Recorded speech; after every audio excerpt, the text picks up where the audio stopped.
But it's not like Christmas at all. It's the season of the sticks, and I saw your mom. He forgot that I existed.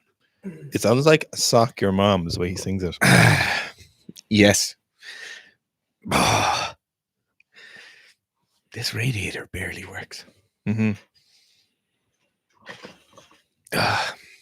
Mad, isn't it? Should really start trying to fix the holes in the roof.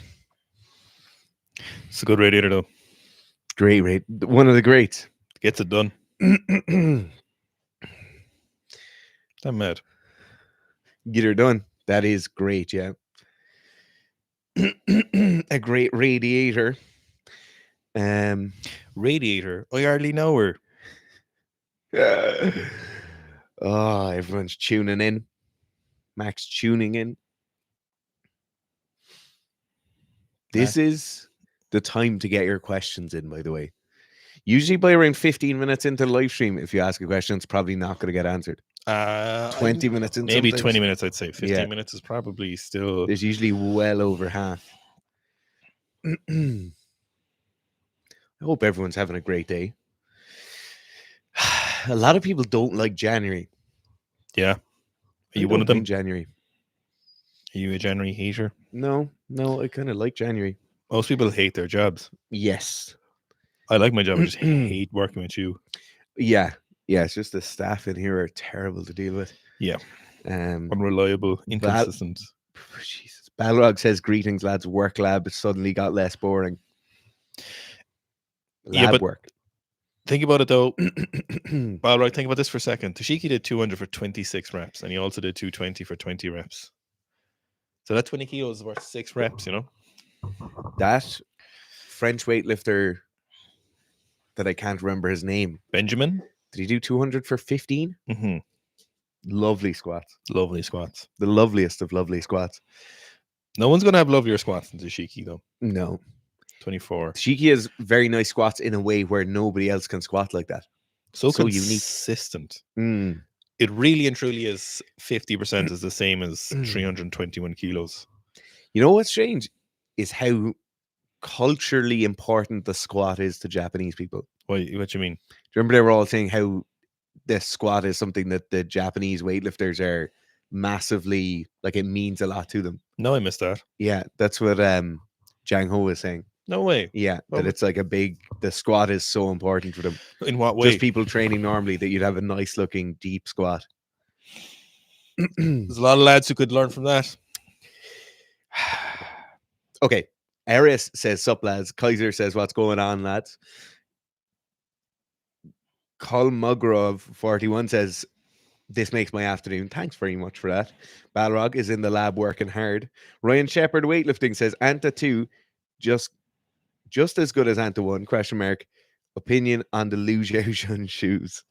The Anta 2, so haven't had the Anta 2s just yet. Apparently there's like mixed reactions from the Chinese team, so a lot of them went back to the Anta 1s, but some of them like the Anta 2, so that's not a bad sign.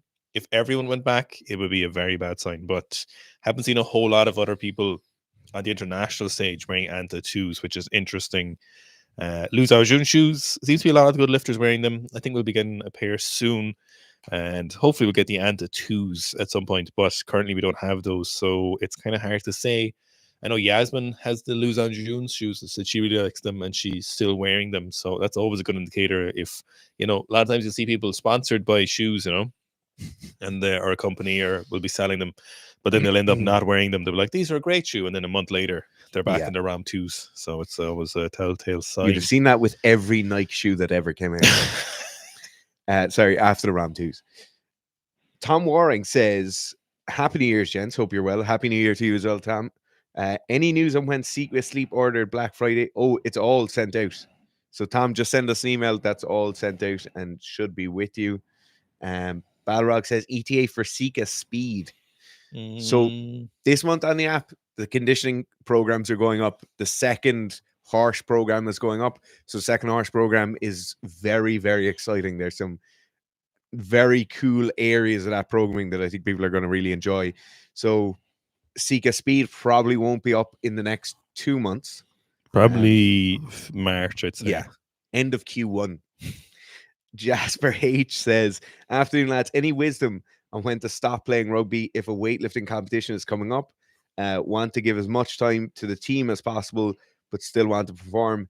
This really comes down to your own priorities. Like, the time to stop playing rugby is now if you want the best possible weightlifting outcomes. If you just want to do the weightlifting competition for the sake of getting a competition done and maybe as a kind of dipping your toe in the water before you go more full into weightlifting, then I would just take a week or two off beforehand. The problem with team sports is you're not going to you will get no forgiveness from most teams. Like taking a week off and missing a game is probably a sackable offense, or definitely a major loss of respect for most people if you were to go and run a triathlon or go and do a weightlifting competition. So it really comes down to how serious you're taking each sport on its own. Physiologically, there's a massive issue with playing rugby and doing a weightlifting competition. The main thing is an impact injury. So not so much that weightlifting is going to take a lot out of your rugby. Like obviously you wouldn't want to be doing big squat sessions or really high volume of training in the week prior to a game. But the much bigger issue is you playing a rugby match and getting a bang to your knee, to your quad, to your hip, to your ankle, anywhere. And then that really negatively influencing your weightlifting. So weightlifting, similar to throwing and sprinting and things like these, you really can't perform them well if you're after getting an impact injury. You can't maximally contract, and maximally contracting is what's needed. You need your every single physical attribute you have, you'll need for that competition. So if you're talking about realistically, you definitely need a few weeks off beforehand just to make sure you don't get a bang. But probably you're not going to be able to miss a game or a rugby match for it. Yeah, rugby and weightlifting together is terrible. It's probably one of the least compatible. Same says, hi lads, how to maintain lower body strength with a knee injury, in particular a ligament strain. So the first important thing when you have a limb injury that reduces your ability to do bilateral movements is make sure you train the uninjured sign. So there's something known as bilateral transference, or the contralateral effect is essentially you'll maintain muscle mass and some amount of strength in the opposing limb that's injured if you train the other limb. So if you break your arm, you keep training your left arm, your right arm, or whatever it is, you'll still maintain muscle mass and strength in the opposing limb. So make sure you keep training that individual limb. If possible, if there are certain movements with the injured limb that you can do, unilateral movements maybe, keep doing those as much as you can. So maybe you can do hamstring curls, maybe you can do leg extensions, whatever it is on any limb. Just keep training at least one limb. You can do anything you possibly can that doesn't recreate the pain or that doesn't regress your rehab based on what your physio is telling you for the injured side. So do your rehab first and foremost, make that the priority. Don't really worry about losing the strength. Rehabbing is more important in the order of magnitude here. And then, if you can train the opposing side, that's probably your best bet. Eno 98, who we'd never know and is definitely not Ian Rambo Cambo, the guardian of Sika strength. He says, any opinion on the Korean fighter Rambo son? I think seems like a weapon. I think he'd beat Rancho if you ever met him. Oh, yeah. A lot of you will recognize Rambo's name from a few of the vlogs last year, particularly the vlog in Italy. That was 2 years ago. Tob Pratirungsi. Have you ever heard of slap tear? Been dealing with this injury for 6 weeks. Still unable to do weightlifting. Any tips? I've had a slap tear. Have you? Yeah. You didn't get surgery though, did you? No. What was that supplement brand that were claiming to fix slap tears in CrossFit? Oh, GLC something. What was that? GLC. Does anyone remember that? It's like some collagen matrix in it. Yeah, it was they radio labeled the collagen, showing that it didn't go anywhere apparently in some studies, but they were saying that their collagen went somewhere.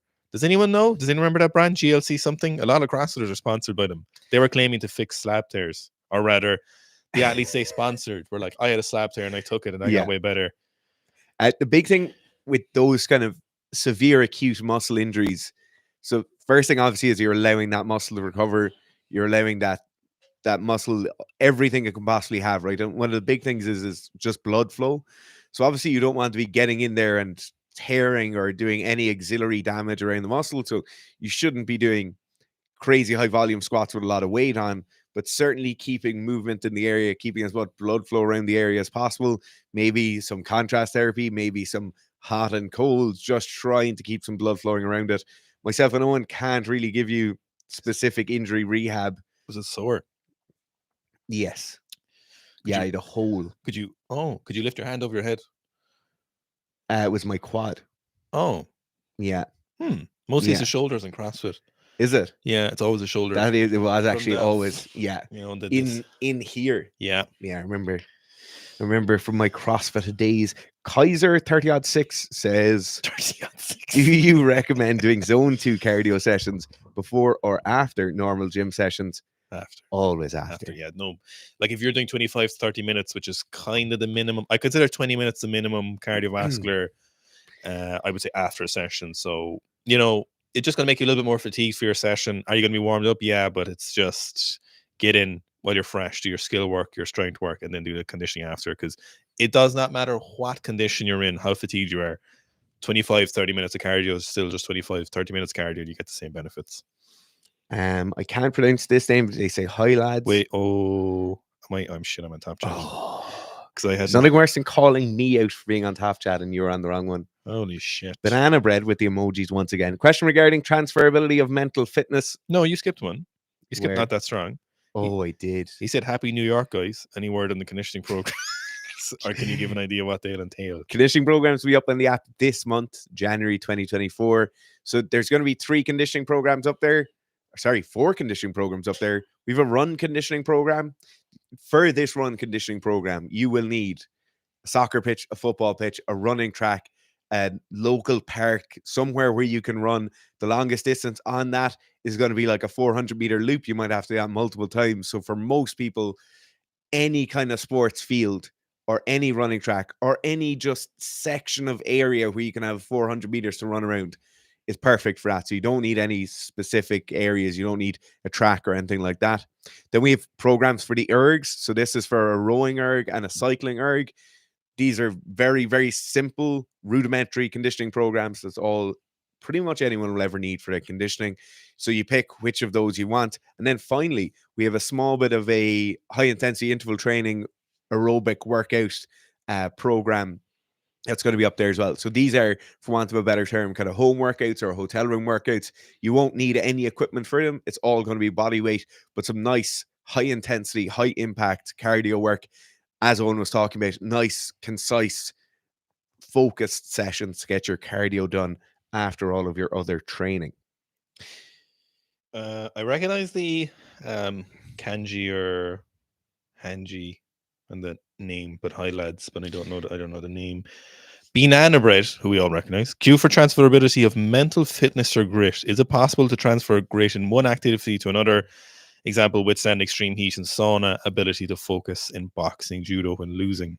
So transferability of mental skills is 100% doable. It definitely does transfer over. If you're somebody who's very resilient in one aspect, they may be very resilient in another, but it's not a given. So if somebody might be very, very resilient in their work life, they might be able to deal with a lot of stress and make positive changes to rebound from those stresses. But they may not be very resilient in their home life or in their sporting life and vice versa. So it's definitely can happen. It can help if you have somebody who went through a lot of stress and is like, you're using grit as a marker here. Grit is steadfastly pushing forward in pursuit of a goal. Grit is not resilience. Those two things are not the same. So if you had a lot of grit or you had high levels of grit when you did a certain type of training before, it's certainly possible that that might transfer over, but it is also possible that you could have a very high level of grit in one area and then be very, very soft or have a very low amount of grit in another area. So it's definitely not a given, but you do see it. There is quite a bit of transfer over. You'll anecdotally hear a lot of athletes talk about it. You'll hear people saying, I was a swimmer when I was younger, so I was used to dealing with those long sessions. Then when I came over into another sport, I was easily able to transfer over.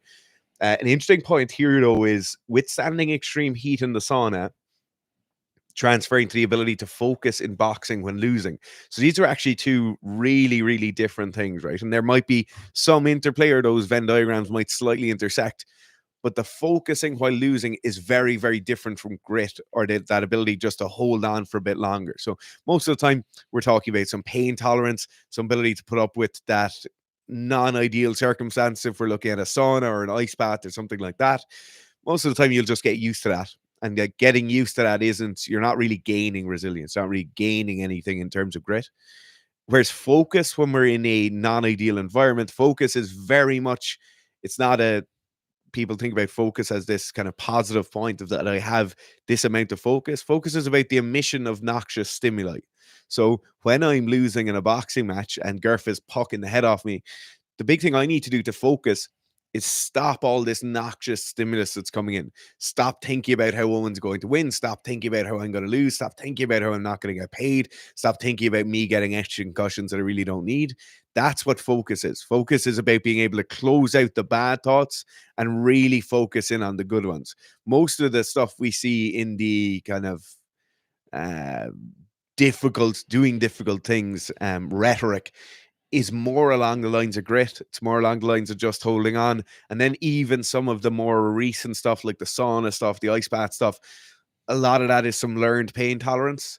And there's definitely ice bath studies out there on the apparent increase in resilience with the ice bath or with repeated ice or cold exposure. But I would not say that just because people do saunas, they'll be better at holding on while getting beaten up in a boxing fight. And those things are probably very separate. Yeah, I've been punched in the face quite a bit. It's not the same. Break Strength said, "Hey lads, how would you plan for a ski holiday 12 weeks out? I was taught block piercing in uni, but are you joking?" Break, I don't know if you're joking, but I would say if you're not joking, I don't think you need to plan for a ski holiday. Just don't destroy your knees from an ACL tear or a meniscus tear or anything other, or don't get concussions. I would say, so wear a helmet. Obviously, everybody wears a helmet now. But then with skiing, there's only kind of 2 or 3 areas I'd be really concerned with. The first area is just lack of capacity in your legs. Mm-hmm. So a lot of people go skiing in the first 2 or 3 days, their legs are burning.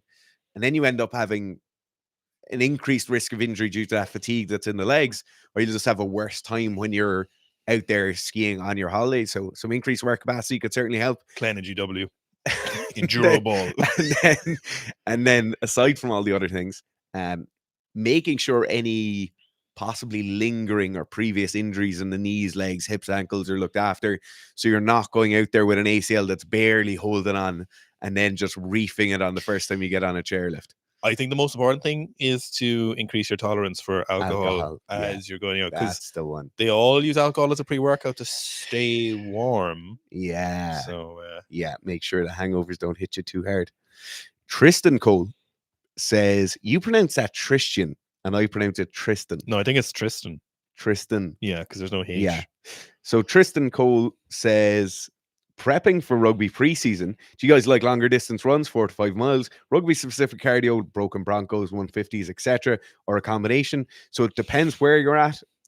4 or 5 mile runs are only off season work. They're only when you're a long, long way from games. Or there's some alternatives to that where in some very specific situations, those longer runs might be needed. If you're enrolling in fat camp, which is what it used to be called, you would have to do a lot of those long runs in the off season.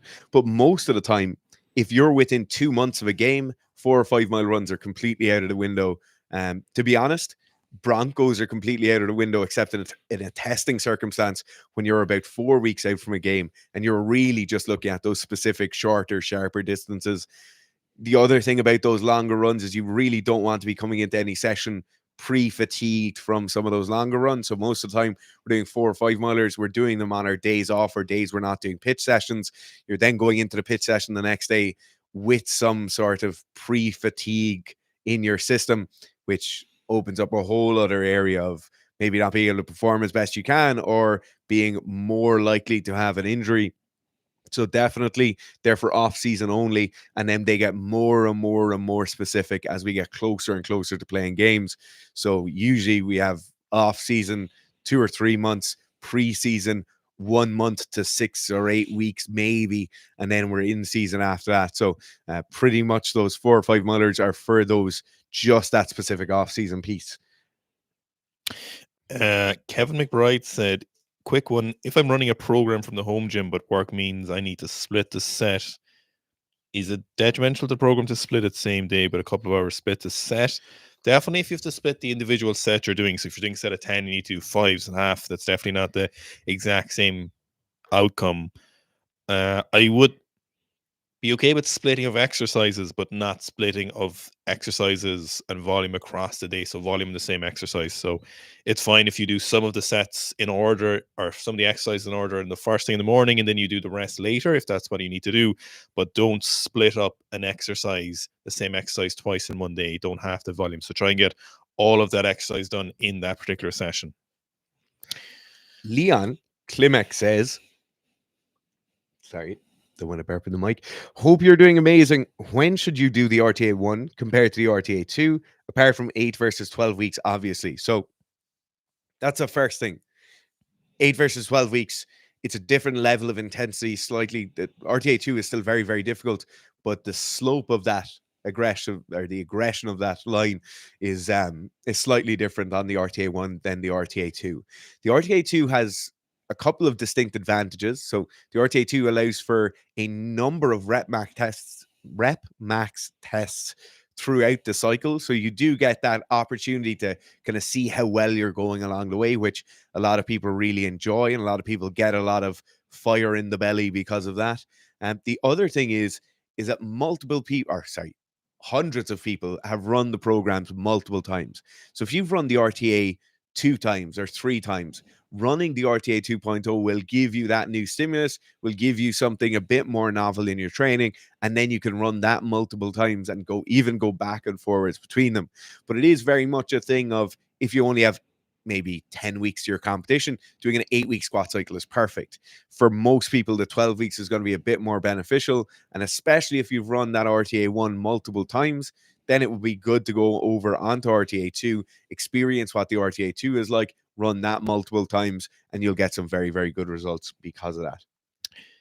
Miguel Lavero says, "Hey lads, happy New Year." Thanks, Miguel. Currently dealing with some cancer now. Oh shit. I hope you're doing all right. Sorry to hear that, Miguel. I've been out of training for multiple months. Any advice once I'm cleared to train? Good timetable for comeback competition. So Miguel, it kind of depends. Chemotherapy and radiotherapy, if you've done a radiation, very, very, very, very harsh on the body.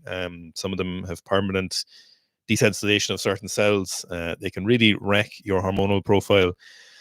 Specifically men, like your pituitary gland, your production of FSH and LH, and your thyroid can all be very negatively affected. So it would be a very individualized thing to do.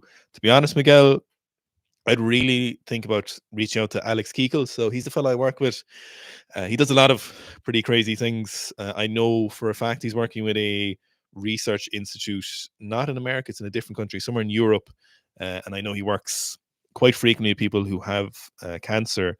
So I would that's not glitching. So I'd recommend Alex Keekle, Kikel. Really looking into just reaching out to him and having a chat with him, see if he can help you, because he's quite a modern day wizard when it comes to this stuff. So that'd be my best piece of advice, to be honest. Even now, as you're going through it, best of luck, Miguel. Hopefully, all goes well. Banana Bread says, "Happy New Year, lads. Love you, lads. Especially Gert's furry orange feet." Oh, he's obviously behind the paywall, is he? Who? Banana Bread must be getting the special. Oh, he's getting the pics. only foots. Yeah. AM says, "How do you deal with peaking in natural versus enhanced athletes? Do they keep you in the loop for their Sawzall protocols?" It's an interesting question on the second part. So many of them do. And a few of them don't. No, a few of them don't. So this is quite a gripe. I'll tell you the biggest thing we've learned from coaching athletes and dealing with people and interacting with people who take drugs is most of them will lie about how much drugs they're taking, when they're taking them, how long they've been taking them, when they started taking them, what they're taking out. It's so strange. It's so strange as well, because they'll make a point of the honesty thing. Yeah, like we obviously don't do anything with the drugs. We have absolutely nothing to do with that. Like, full stop. Have no opinions on what they're doing. Would never say anything. Leave that up to themselves, or particular consultations or consultants, people we send them to or whatever. But very often you'll know someone's lying based on their performance and the results, or you'll know it's like a lot of times you'll just know they're lying to you, and it's so weird. And I don't know why, because the barrier for entry is telling you they're on drugs. What they're taking doesn't matter to us. Yeah. We obviously never care. Sometimes we'll have like international athletes. And like we know you're taking drugs, like they'll be doing a sport like, I don't know, any number of sports, especially power sports, and you'll be like going through stuff. And you'll be like, okay, how long have you been training? And they're Yeah. like, I'm running into squat progress limitation in the gym. And they're like, okay. And it's clear they're taking PEDs. And you're like, any PEDs? And they're like, no. And you're like, right, this is going to be a pointless But conversation. they'd be like, oh, I squatted 240 for a few triples last year. Yeah. I was 5 kilos heavier, got a bit fat this year, and now I'm struggling with 180 for fives. Yeah. And you're like, Yeah. or they'll do something crazy. They'll be like repping 200 in the bench press. Yeah, They'll do like yeah, a yeah. thrower. And you'll be like, now it's great. It's so much better when someone just goes, yeah, this is what I'm doing. This I'm taking. It's not me taking it. And you're like, okay, at least you know. Yeah. But in terms of peaking, there's actually no difference. It's just the only thing that really matters or changes from enhanced athletes to non-enhanced athletes is just more for longer is kind of the thing. So the magnitude of increases doesn't change. So like how much you jump each week doesn't really change. The amount of volume per session doesn't really change. Exercise doesn't really change. Exercise selection doesn't really change. What mostly happens is just that kind of length of progression, Accumulation. how long they keep going Yeah. is something that is the biggest change. So the sets and reps and the peaking doesn't change, or the conditioning doesn't change, or the sprinting doesn't change, or the lifting doesn't change. It just goes on for a little bit longer. And what you'll see mostly is if enhanced athletes get injured, they can usually just kind of keep going and recover the injury. One, because they'll take other options. You know, there is a whole host of things out there now that can fix injuries, and they're incredible. Like, I mean, mind-blowingly incredible. Unfortunately, we would never use those things, but we've seen lots of athletes use them, and they've done some incredible stuff. Because that's all illegal in Ireland, but it is amazing. So you'll just see they won't be adverse to taking those things. Whereas a natural athlete, like if you tear an ACL or even come back from surgery, like you can go back from surgery in a couple of weeks sometimes. Like you might have like meniscus full repair, and people will be like 6 months later, they'll be like, this still isn't right. Whereas really, I mean, like a couple of weeks, 4 to 6 weeks, sometimes they'll just be like back as good as new. Like if they're willing to go get those things and use them.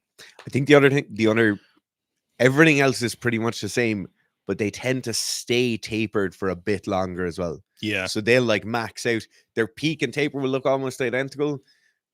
And then afterwards, in the preceding 10 or the following 10 days, they can just stay up there a bit longer. The absolute max out is still super fatiguing for them, but they just kind of get through it. They keep trucking a bit more. Because obviously they're physiologically able to. You know, the big thing just on the subject is it just does not make freaks out of people. And we talked about this with Kelly, and you know, as the years go on and we work with more people, like a very small percentage of our athletes use PEDs. The vast majority of our clients and people, I'd say 90+%, maybe 95% are natural athletes, you know, but there is always a certain percentage, and you just don't see someone going from, like, if we take like just pure squat numbers, you don't see someone going from, I don't know, 150 squat after 5 years of training to a 250 squat after 3 years of drugs. You just kind of don't really see that. But you might see someone, again, on just pure numbers, you might see someone a 200 kilo squat to maybe like 250 after 3 or 4 years. You know, that's obviously big improvements and stuff like that, but you just don't see anyone go from like, who's a freak? John Hack. Yeah, you just don't see someone go from not a John Hack to a John Hack, you know? Yeah. I think it's like people not on drugs downplay the effect of them, and then people on drugs kind of downplay it. People not on drugs in overplay. You know, it's nobody. As we were talking about with the Ilya video, as we're still on the subject, you know, people are like, "Whoa, what could I do? What's possible natural?" Like, it doesn't matter. I'm getting loads of these in my Q&As recently on the Instagram story Q&As. They're like, "Do you think I could squat this and this natural, or do you think I could do this?" It doesn't matter what the freakiest of freaks can do natural, because you're probably not them. And if you are them, you just need to keep training and you'll know then in the end, But it's people shouldn't be worried about people taking PEDs. You should be lamenting at the unfairness of genetics, because there's a couple of times where people who've been sure of on drugs and they've just been freaks. Yeah. They haven't been on drugs. Like, genetics is that's the most unfair thing ever. That's whatever about looking at people. So doing like the reaction videos where like Derek will guess what people are on. Whatever about that, where you might be able to say, oh, he probably took some Clenananavar to get a bit shredded for a movie. You can definitely look and tell if someone's a freak or not. Yeah. With a much, much better degree of certainty than you ever will about whether they're using gear or not, whatever gear they're using. Rob Smith says, well, lads, are you going to any event for the Olympics? Got tickets for the women 59s and 71s? We're going to weightlifting and judo, I think. You need to look into that and organize something. Super heavies, pretty sure the 89s and maybe the 102s. I think we got some good classes, I think. And we got like the 100 kilos in the judo, I think. So hopefully we can get to everything. Lifting Matt says, would you recommend the 5mm SPD knee sleeves for somebody who just wants some compression for semi-heavy high bar squats, 5 to 8 reps? Also, Happy New Year. Happy New Year to you, Lifting Matt. Yes, I would recommend the SPD knee sleeves. They are great. They're the weightlifting ones, I think. Are they the 5mm? Yeah. To be honest, I just go with the standard. Is it 7mm or the other ones? If they're just for squats, just go with the standard. Just go 7mm. Yeah, they're really not as elastic as you'd think, Yeah, I definitely recommend the standard SBDs over everything else. Aries Oosh said, lads, if TRT is the equivalent for making you younger physically, it's not. What would be for mental learning capacity, fast reactions? I've read that TRT actually has a big mental benefits as well, simply out of curiosity. Why is everyone asking us drug questions? Out of curiosity. To be honest, TRT, so if you're deficient in testosterone, a lot of times men will report depression-like symptoms, brain fog, lower energy, less motivation in general, just less of a well of motivation to draw up from. So TRT would probably impact on the mental stuff for sure if you're deficient. When it comes to mental capacity, that stuff is super specific at the moment. There's a load of very interesting stuff. There's things from, like, literally, there's a couple of different types of mushrooms. Like, there's stuff like tiger milk mushroom, which I take before training. And then there's stuff like, choline is very, very, very, very useful for that, and specific types of choline. Caffeine is something, like, there's loads of specific things you can take, and specific things that you could try that would have big mental benefits. The thing I think is very important to think about when you're thinking about mental benefits is sometimes we confuse mental benefits with a surge of energy like stimulants, whereas mental benefits is like verbal fluency, puzzle solving, short-term memory, stuff like I play a game every night where it gives you a certain number of letters, and one specific letter you have to use in all the words, and then you have to guess, or minimum of 4 letters per word, and then try and get a load of words out and stuff like that. And you forget about just specifically actually doing mental exercises. Now, I know they had a big surge years ago, and then they dropped off because the only thing people were looking at was, did they reduce the incidence of Alzheimer's? Results were hit or miss, and they probably weren't a big player. Metabolic health is probably more important. But when it comes to verbal fluency and just general mental clarity, working out your brain is something that is slow, takes some time, but it does have some benefits for sure.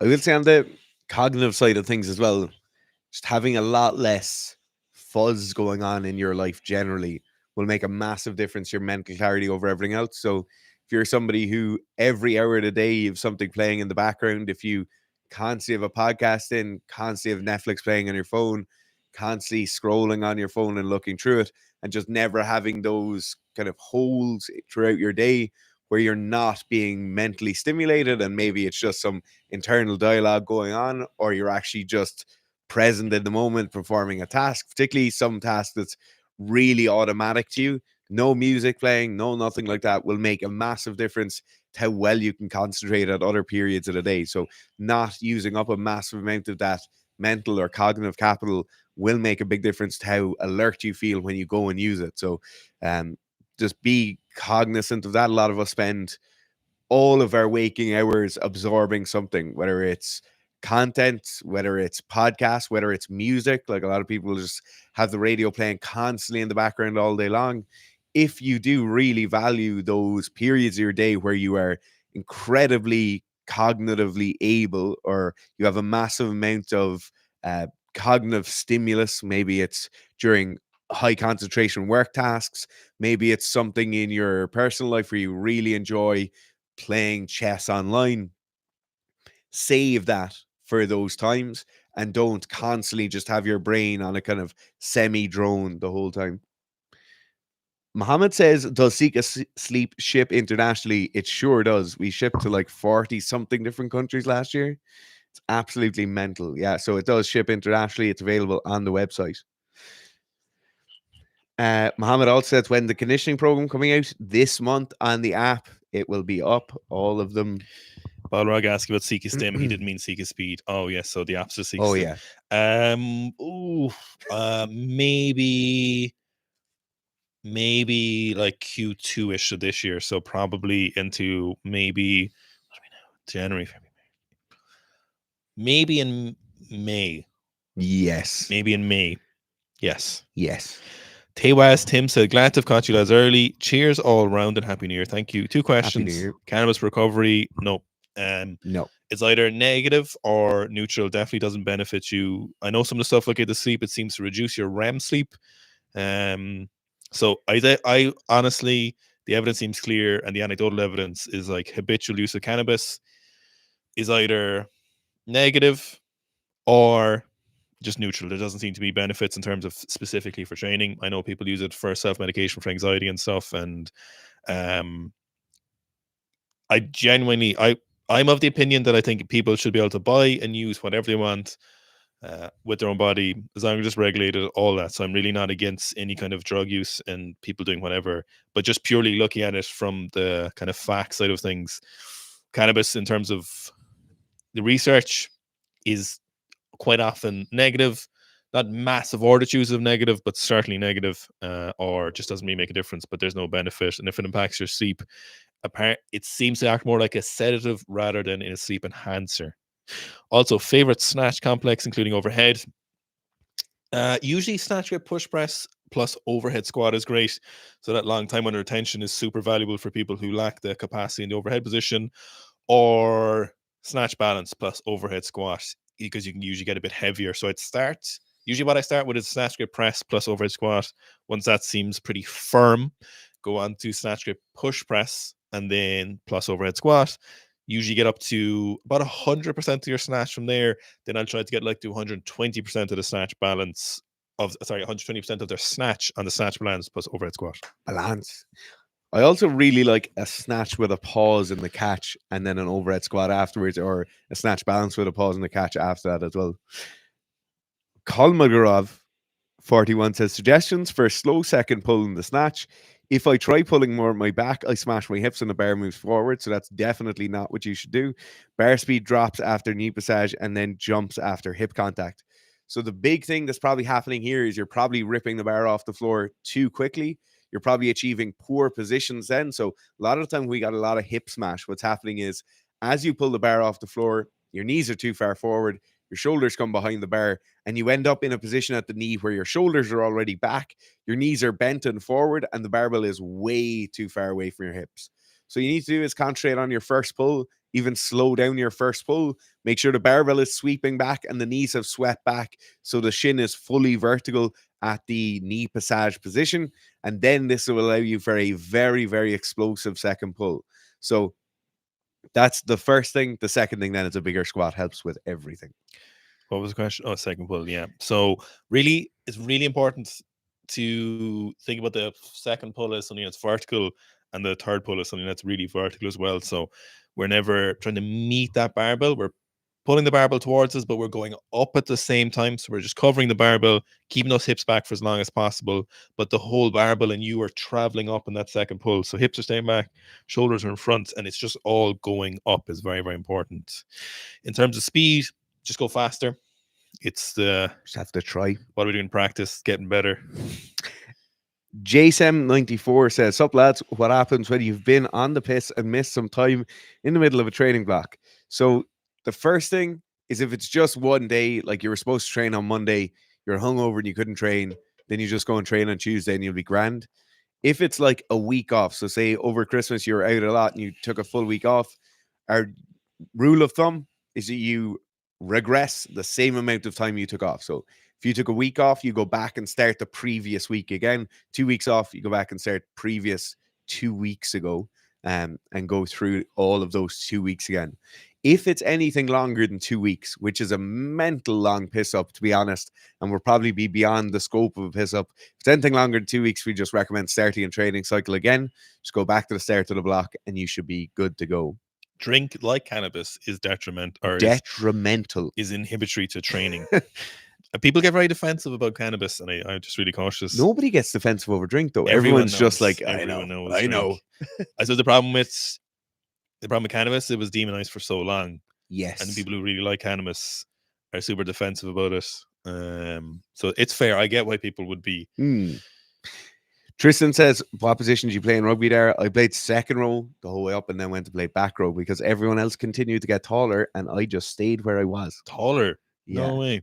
I was very short for second row by the time I was 16, 17. You're like, if you're playing underage rugby and you're not 6'5", 6'4", 6'6", anything around there, you're too short. 6'7" months will give you an automatic trial. I think, yeah, around that. Anyone over 6'6" or 6'7" will just get an automatic underage trial. Moonser could fucking do with it now. Yeah. Cameron Vickers said, "I can snatch 85 but struggle to snatch balance 80 because of wrist pain. I feel like this is my limiting factor for snatch. Some wisdom on improving my snatch balance would be helpful." So the problem here isn't your snatch balance, it's the wrist pain. You need to look at that first and address it. That could be any number of things. It could be something wrong with the wrist, it could be something with your elbow, it could be something with your shoulder, it could be any number of things. So sorting your wrist pain, then just hitting that volume, that lighter volume, 4, 5, 6 sets of 3s and 2s on the snatch balance, and progressively working up to hitting a triple at your 1 rep max snatch should be the goal. But the real thing you need to be looking at here is addressing your wrist pain. Now, wrist pain is super intricate and very funny with weightlifting, so I'd really look at that, addressing it. Just a shout out quickly before we go anywhere else, Artem Antropov is in the chat. I hope, hey Antrim, I hope that's Antrim and that's what I'm pretending. If it is, hello. Hi Antrim. Artem, not Antrim. Lifting Matt says, regarding the knee sleeves, I had some 7mm SPD ones and I felt like it was too much material behind the knee. Yeah, then try the 5s if the 7s were a bit too thick. I would hazard at just saying, don't worry about how it feels too much and just continue with the 7. But if it's really uncomfortable, just go with the 5s. Edog786 said, "Learned how to Olympic lift for track, but all I can do is power clean and jerk and power snatch. Tips for learning the full technique. Got my numbers up to 160, 110 without ever dropping below 90. Is that kilos? Kilos, I'd it say. must be, because your body Yeah, weight. yeah. Fuck, that's really good. So first of all, Edog, we all put snatch first and clean and jerk, just because you'd be confusing people. In terms of learning the full lift, so usually the massive culprit here is ankle mobility when it comes from people from track. It's secondary as a skill issue, but the first place is ease and smoothness of getting into the bottom position. Very often limited by ankle mobility. Hip mobility is usually quite good in track athletes. So you didn't say specifically what you're doing, but usually hip extension is quite supple in those track athletes. So it's particularly the ankle. Now, the ankle, unfortunately, is probably the number one hardest one to improve upon and keep improved. So you need a lot of soft tissue work, a lot of full range of motion stuff with weight if possible, single leg work, split squats, more soft tissue work daily for sure. Quite a bit of time on those. Secondary to that, then spending a huge amount of time doing the full lifts, staying away from the power variations effectively forever, at least for the next 2 years. It would be the first place I'd be starting, and just getting the full lifts going. 110 to 160 is a kind of a crazy discrepancy, but it's probably it's actually not. Yeah, considering how good a lot of track athletes are at their power cleans. So it'd be like 130, 180 probably. Okay, yeah, so yeah, a bit more for the power clean. That actually kind of makes sense, to be honest, from a track athlete. But full lifts, mobility, no powers, is the big ones to be hitting. On the point of that mobility, your ankles, as Gareth said, are going to be very difficult because it's likely everything you've done for however many years you've been doing track has tightened your ankles every single time you did any training. I would really recommend finding, like, it doesn't have to be a physiotherapist, but like a physical therapist who will get his or her elbow into your calves and down your Achilles and just book them out for one session a week until it's done. I would highly recommend that. It's difficult with the ankles to make those changes. Oh yeah. Arjun says hello. Moniel? Alex Bones Jones. No, you missed one. Where? Moniel. Oh, sorry. Yeah. What's the fastest way to make my front squat catch up my back squat? I had a knee owie and couldn't front squat for a month, but trained back squat hard and added 14 kilos. Front squat still the same. So, couple of things here. The first thing is that you probably need some specific practice with the front squat, and it won't take very long to cross over at all. You do not need to do a full front squat cycle. You probably just need a few weeks of front squatting, and it will shoot up. If your back squat has added 14 kilos, you could probably expect 10 kilos on your front squat or something along those lines, assuming your front squat mechanics are good. And the second assumption is that your back squat mechanics are conducive to making your front squat heavier. So if you back squat with a lot of forward lean, if you back squat with not a lot of knee travel forward, then you're going to have a massive issue transferring that over into your front squat. Your front squat will take a lot of work, and your back squat will take a lot of work to get those things congruent with each other. If you back squat with very nice form, you have very nice upright torso, a lot of forward knee travel, no knee shooting back, and vertical shins as you drive up out of the bottom, then you're going to be able to really do that fast transfer over. But it really depends. What's your back squat look like? How good are you at front squatting? And then how much time you'll need in that kind of few weeks of crossover. I hope that is Arsham.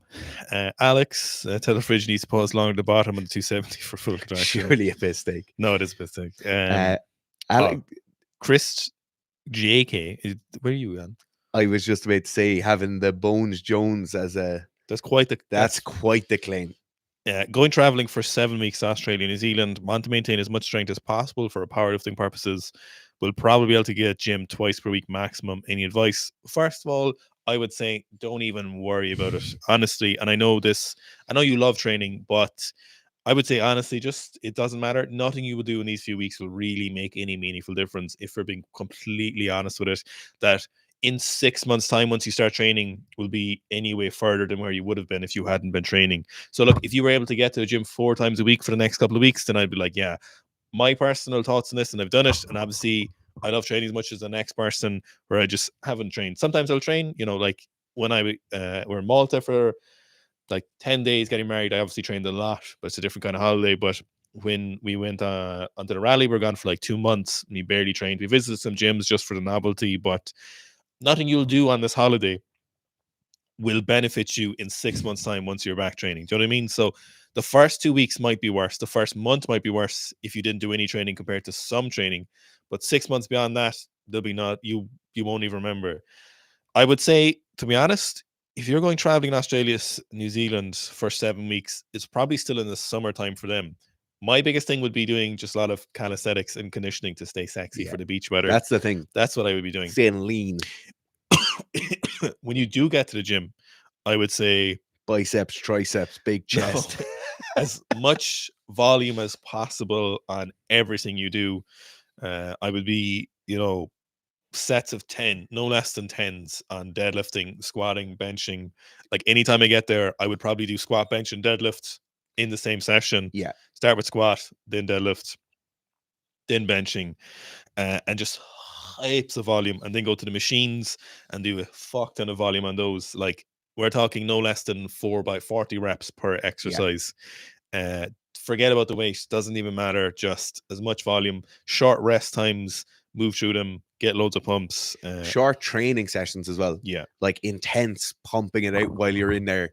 45 minutes to an hour and 15 minutes is loads. Mm-hmm. Just get after it when you're there. Also, the shorter you make those sessions, the lower the barrier for entry is for the next session. So if you're traveling on your own or with other people, if you get into the habit of doing these 2 hour long, 2.5 hour long, big, long, weighty gym sessions, it just makes the next session so much more difficult. You'll kind of expect that same length of session again. You'll probably be more sore afterwards.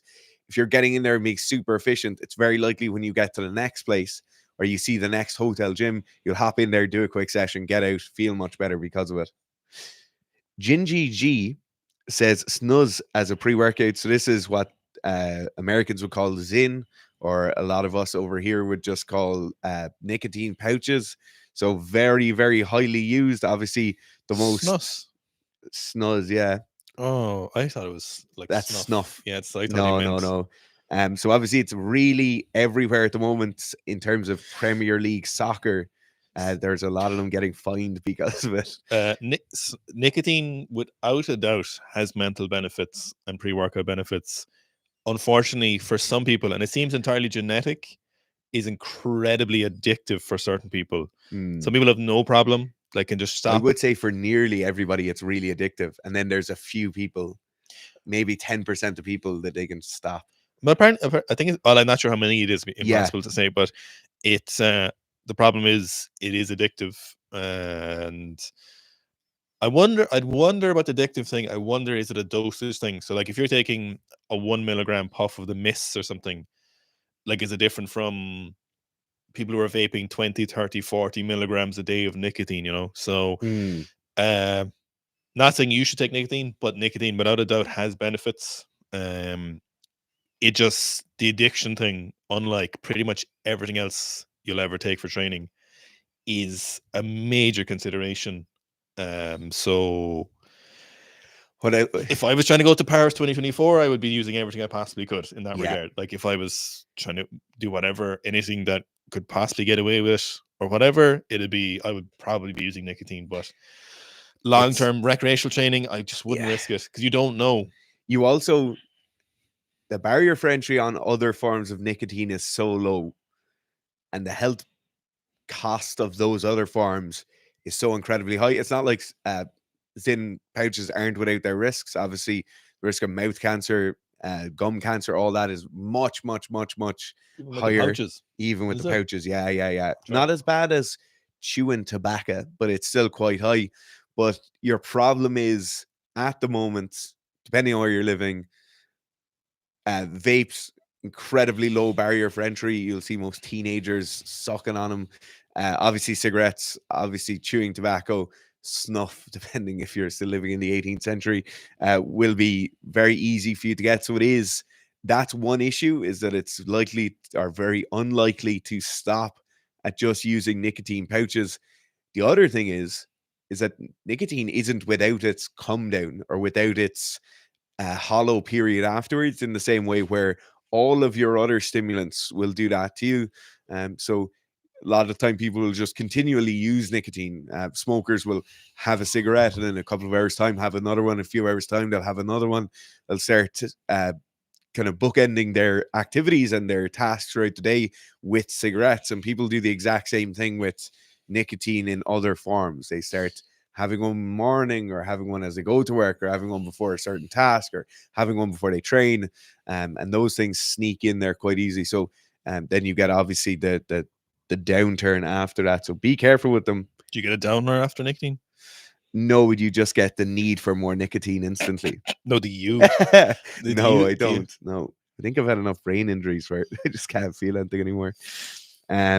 The Serbo Simone said, "Hi lads, powerlifting program called months ago. Volume went smoothly. I had gone through first 2 weeks of strength phase. Had to stop my training because of illness. Now I'm better and can start again. Just definitely start again. You can email us and we'll give you updated numbers if possible. Alternatively, can I suggest you do the Sika Strength app? So the powerlifting program has been updated for a 12-week block, and there'll be more blocks out in the future, but the initial block peaks everything at the end. So just in case, if you're in the market or thinking about it, the app has a updated powerlifting program. If you wanted to look at that, Mr. Simone. Riley sent it a super like, and he says, "Oh shit, yeah.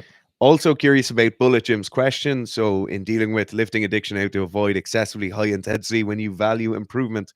So Bullet Jim's question is curious about dealing with Olympic lifting addiction, a healthy one, of course, but it's hard to lay off the high intensity when you value improvement. So this is, I would say over 50% of amateur weightlifters deal with this. They'll start off with their normal training. Maybe they're training with a coach or they're doing a beginner program, and they'll get up towards the heights, the 80, 90, 95%. And they give them more of a buzz than anything else does. We all understand that heavy weights are much more enjoyable to be lifting. But obviously, as pretty much everyone will know in Olympic weightlifting, doing those maximal weights every day, unless you're in very, very particular situations, will not be beneficial to you progressing. So you won't be able to learn better technique. It's very difficult to make those technical changes you need to make and really enforce those technical changes with a lot of training volume when you're up that high. So you won't get enough reps in. Also, it's more difficult to make those physical changes to your positions when the weights are heavier, and you'll be more fatigued generally, so you can't get as many training sessions in over the course of a week. The other thing is that when you constantly keep going heavier and heavier, or sorry, when you constantly keep going heavy, you probably aren't going that much heavier after a certain period of time. You're going to be so much more predisposed to getting an overuse injury than if you were just doing standard training. So it's interesting. Both of the people who commented say they value their progression. The number one thing you're going to do that will make a massive difference to this is having well-structured training programs that you just stick to. So whether you're working with a coach, whether you're buying a training program, whether you're using a system like an app that gives you a training program, that is the number one thing that's going to get you out of this rut of constantly going to the gym and constantly going heavier. Now, if you're in the situation where you have a training program and the training program calls for 6 sets of 3 at 78%, and you go to the gym and you do 3 sets of 3 at 78%, and then you go 85%, 90%, 95%, and then you fail, that's an issue to do with discipline at that point. That is a lot of time people say, oh, I just can't, I want to go up and see, I want to check how I'm getting on. That's a completely different issue that you just need to be able to stick to the training program. One of the key factors for success in athletics is your ability to be dedicated and to just stick to the program and go with it. This is very much unlike substance addiction or anything like that. If you want to be successful in sport, you have to have a structured programming, and you have to be able to say, I am sticking to this program today. Most people we talk about who get into this situation or get stuck in this rut are self-programming, are auto-regulating their training. And this is why myself and Owen hate RPE. We really don't like auto-regulation in many form or many aspects of training. It's useful in certain aspects. But for weights, and particularly for Olympic weightlifting, where it's so technical, you really just need a well-structured program. You probably need large blocks of programming or multiple blocks stacked on top of each other, and that will really help with this. Next, we have... Oh, where do we go from there, actually? So we were on... Oh, yeah. Can you explain the importance of bicep size and strength in powerlifting? So Wait, I think we might have skipped Max Offerman. Oh, what's correct way to program box jumps like regular lifts, but height as a stand-in for weight? So high volume, low height, going to low volume, high height. So one of the most important things when it comes to box jumps is that we have a weird technical quirk in box jumps when it comes to other plyometrics, when we eventually stop increasing the height of our effective jump and start relying on our mobility to kind of land into the squat position at the bottom of the jump. So when you eventually you'll get to a certain height of jumping, and then you'll add a little bit of extra where you're not actually jumping higher, you're not elevating your mass so much, you're just lifting up your legs and landing in a deeper squat jump. So one of the first things is to pick a depth of catch position in the box jump that you decide is appropriate for you when it comes to jumping. I think anything below 90 degrees or below a full squat is where you should stop, preferably a little bit above 90 degrees. So if we look at even hamstrings as the 90-degree mark, I think anything beyond that, you're probably not jumping that high anymore. You're jumping plus mobility. So I like to use that as kind of a dead stop when it comes to box jumps. Most important thing, the golden rule when you're doing plyometric work or jump work, let's say for really looking for plyometric benefit or jumping aggressively, is you're always moving fast. Now, the good thing, I suppose, about box jumps is that you have a specific height that you need to hit. So the regulation is input in the session. If you're not hitting the height and you're banging your shins, you know you're not producing enough power to get to that particular height. Best place to start with box jumps is start quite low and practice jumping. And increasing that height slowly as the weeks go on.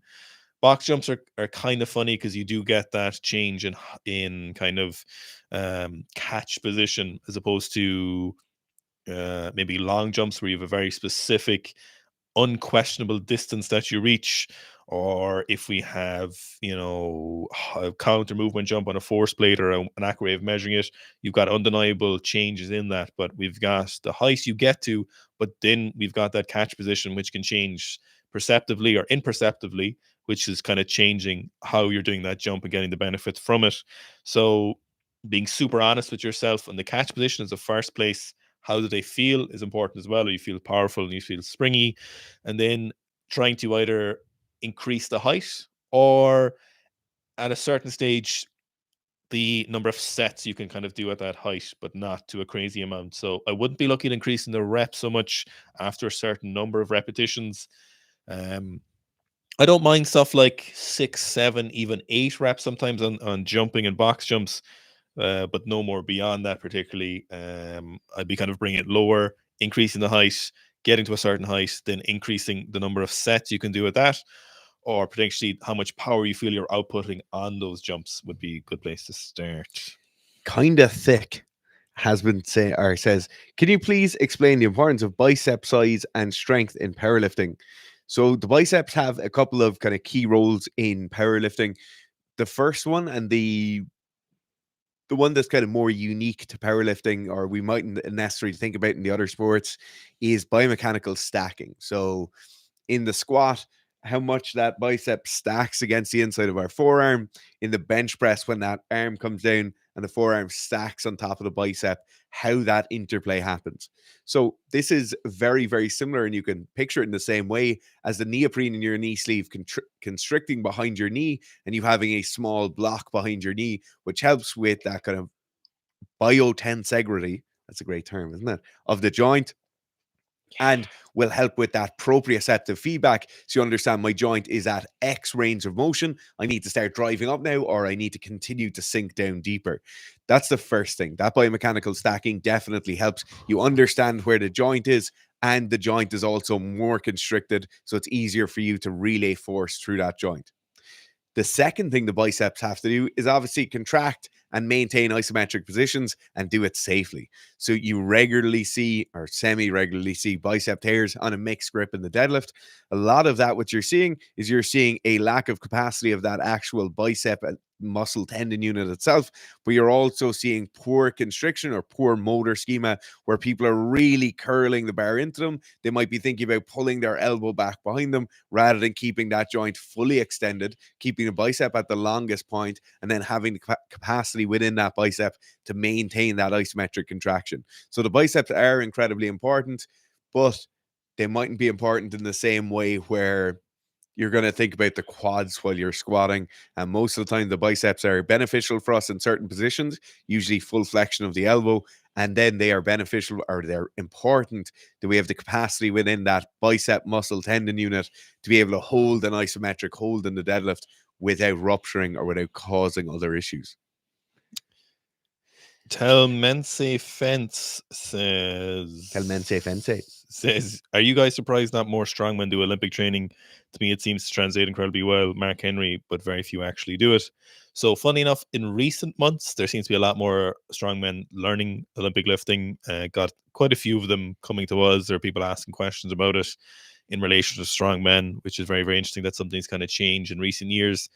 I think initially I'm not too surprised, to be honest. Up until a couple of years ago, strongman was very much the biggest and largest person was kind of doing the best in strongman. So obviously you had to be pretty agile, but it was usually the larger person. I think stuff like the Rogue or the Arnolds were usually typically quite heavy. World's Strongest Man.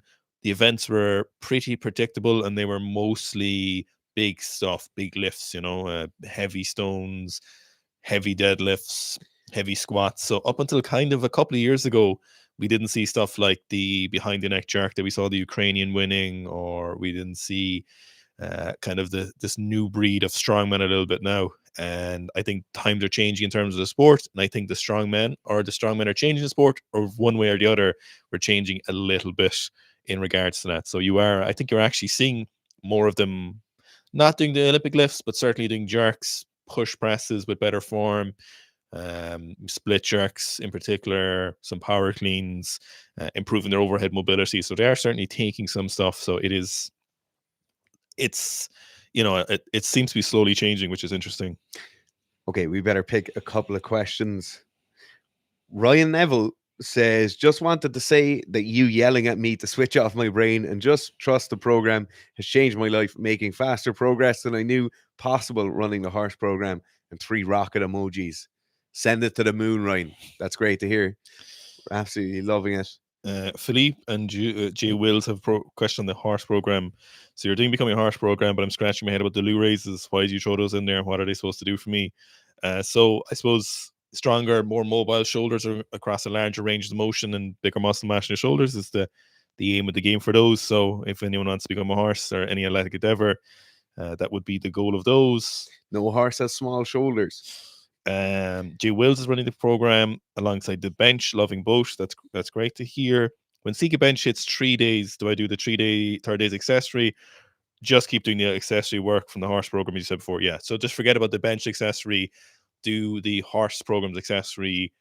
Keep the benching obviously as the Sika bench, and you should be good. So that you don't need to do the benching accessory work. Kendrick, I just have to mention this because it's a direct shot at me. He says, put away that UCC top, away the well. He's talking about Patrick's well. No, Sunday as well. Oh. I played rugby for 15 years, and I've never lost a game to Sunday as well. Okay. And I'd say I played against Sunday as well twice a year for nearly every one of those years. You've set him off now, Kendrick. You've been on about this all evening. It's just everything about Sunday as well. Valkyrie said, why did you stop training Anton? Because I just essentially stopped doing the Olympic lifts for a period of time. But I actually mentioned in the most training vlog that if I am going back to doing a bit more serious snatching, I will absolutely get some assistance from Anton, as it is invaluable. Some veggies have plenty of choline. Yeah, choline. I think egg yolks are probably the most abundant. That's one of the things with choline is the comparison of supplementation of choline in its particular forms and ingestion of dietary choline. The recommendations or the RDAs are pretty loose and, to be honest, not that great. And you'll even see that in some of the research where they're talking about that. But choline's an interesting one. Chad O'Connor says, what's the fastest and best way to get back into shape after a layoff from weightlifting? Keep training for the month and then stop for a month. And I'm real sick of the soreness in the legs. Thanks. Okay. So the first thing you can do here is do a small bit of an off-season block and gain some work capacity. So work capacity is probably what you're lacking here. The muscle units themselves are not capable of putting up with the amount of load you're asking them to do. And because of that, you're doing this kind of month on, month off, and the muscle soreness is very, very bad. Off-season strength hypertrophy is a perfect block for you to do there. Now, if the issue is more so the fact that doing the lifts themselves, you're not really in the place where the lifts are that crisp because you haven't been doing them that much, then in that case, go to the website and you'll see there's a program called Getting Back into Weightlifting or Getting Back to Training / Weightlifting. That program is specifically written for people going back to the gym after all the lockdowns and everything like that. And that gives you a very nice slow progression into your real weightlifting training again. It will do some of the work capacity work that the off-season strength and hypertrophy work program will do. But yeah, what you're really looking for is to gain some capacity within those muscle units so you're not getting destroyed every session. I get on there. Where is it? Oh, Boaz said, what is the most optimal way to be training for SPD in a year? Is a powerlifting program for 8 weeks just on repeat the way to go? Or should you take a different approach? Love the channel. Thanks, Boaz. So generally, powerlifting programs run best in 12 to 16 week blocks. You can usually push those for 3 to 4 blocks before you need to take some time off. The biggest thing with powerlifting is that very often aches and pains from repetitive strain injuries build up over the course of a training block and are often the biggest inhibitor to continuing training. So fatigue is a consideration when resetting a training block, but it's usually okay for 12 to 16 week segments. But the biggest issue most of the time is letting injuries dissipate, and they're the ones that cause the longest downtime between training. Unfortunately, it's almost unavoidable. It's just going to happen in powerlifting if you're pushing the limits as much as possible. Something will hurt on one or more of the lifts, and you will just have to kind of work around it.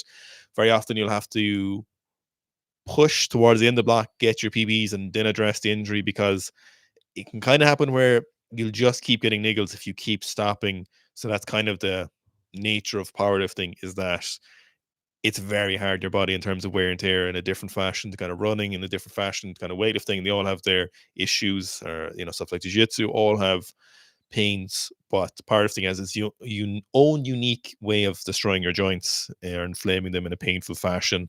So most of the time, it's dissipating injury is what will put the downturn, and how long that takes. It could be 4 weeks or it could be more. And usually you're just kind of training around it then. But assuming no pain, 12 to 16 week blocks are usually the sweet spot. 12-ish weeks, maybe a little bit more if necessary. Okay. Last question. Where is it here? Okay.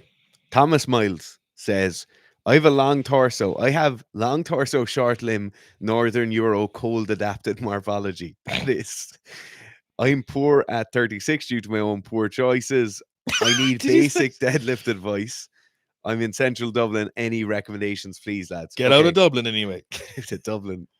Okay. First thing is, you need a bigger squat. If your deadlift is terrible, you need a better squat as well. The second thing is, with your deadlift, start looking at your positions and start seeing what those joint angles look like. A lot of the time, people in your position who have a long torso and short legs will often opt for that super vertical position, and they'll almost squat the weight up from the bottom. The problem is here, you're emulating the squat positions. You might be taking some pressure or some leverage off of the back, but you're never actually training your deadlift, and you'll never get a stronger back because you're never using your back. Your back kind of stays stacked throughout. In that case, or because of that, bringing in some RDLs, bringing in some stiff-legged deadlifts, these will be incredibly difficult for you to do, particularly if you haven't done them a lot. Do plenty of volume here. Think about these as some work capacity work for the erectors in your back, your lats, your glutes, and your hamstrings. Think about trying to gain work capacity in your back, and then after that, go on and chase the strength work. So squat number one, and then number two, actually tax your back. Make sure your back is working hard. A lot of the longer torsoed individuals who work with on a regular basis really struggle with their back work, and they say, oh, my back just gets really tired really quickly. So obviously you're in a negative position because the lever is longer, but you just have to train it a bit more and give it a bit more attention.